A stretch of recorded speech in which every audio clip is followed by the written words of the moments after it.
住到大嘅地方，所以最近發生嘅事，我諗唔會有人會覺得好開心，甚至大家同我一樣，我自己都會感到好無助咯，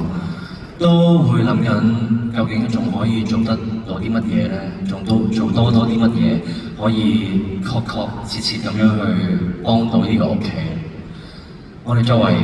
香港嘅一份子，我哋有時都唔知應該點算好，但係好多時我發覺能量真係好緊要咯，每一位嘅力量都一樣重要，因為你而家在座坐喺度嘅每一位，可能你同你身邊嘅人，你可唔可以對望一下？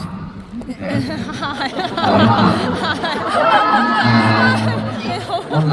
絕大部分嘅人隔離都一定係有熟悉嘅人啦，我諗可能係朋友啦，可能係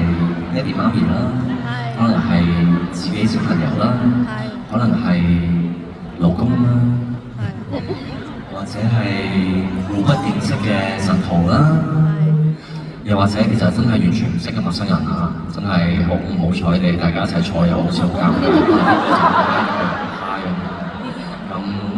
知嗨唔嗨好啦，咁但係唔緊要，因為你哋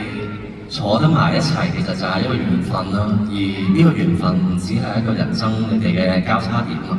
我所知嘅緣分係你哋坐埋一齊，你哋嘅能量就係互相嘅影響。就好似我企喺呢個台度，我望住你哋呢1萬人，你哋嘅能量就俾我影響，而我亦都俾你哋影響緊咁。可能你隔離嗰位嘅觀眾，佢好 hyper 嘅，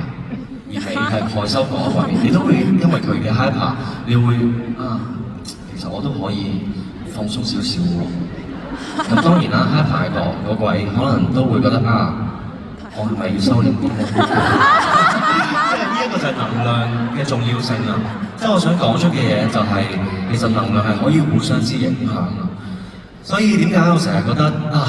正能量呢樣嘢，我講咗7年啦。我喺 social media 上面其實我講咗好耐，我想做一個正能量達人。我好想每一位神徒，每一位觀眾入嚟睇我嘅 social media， 我嘅 Instagram account， 大家攞到嘅係正能量。點解我講咗咁耐，我都係講緊呢番説話，去到第7年我仲講緊嘅，就係因為我好重視正能量呢樣嘢。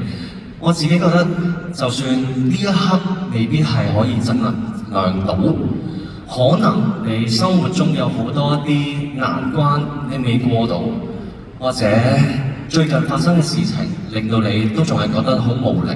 你未走到出去，甚至呢一件事情係會影響到你嘅，或者你喺工作上仲有一啲好多嘅工作未完成，你聽日要返去趕工，但係你聽日都掛住睇今晚嘅片。